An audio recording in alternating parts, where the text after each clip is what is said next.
Il senatore Marco Marin ha accettato di assumere un incarico nell'ambito del coordinamento nazionale di Forza Italia ed ha lasciato quindi la carica di coordinatore veneto. Fatto fuori con una supercazzola che nemmeno amici miei. Eh sì, perché questo fantomatico coordinamento nazionale di Forza Italia non esiste. L'hanno in pratica silurato assegnandogli una carica fittizia. L'avventura di Marco Marin da coordinatore regionale finisce così.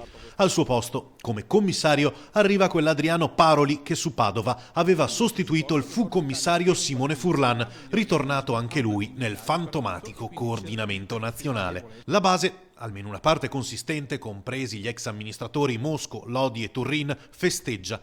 L'hashtag è Freedom con 2 M, quelle di Marco Marin per l'appunto. C'è chi posta una foto con 2 schermidori alludendo al passato sportivo dell'ex numero 1 di Forza Italia, dicendo alle volte lo sport non basta.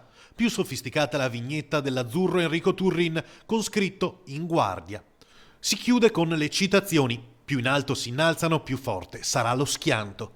Base in festa dunque, poi però si dovrà vedere i numeri, sono quelli che contano in politica. Forza Italia, 2 anni e mezzo fa con Marin, raggiunse il 7,44% delle preferenze, un dato non certo esaltante ma che contribuì in maniera importante alla vittoria di Bitonci. Vedremo la nuova Forza Italia cosa saprà fare.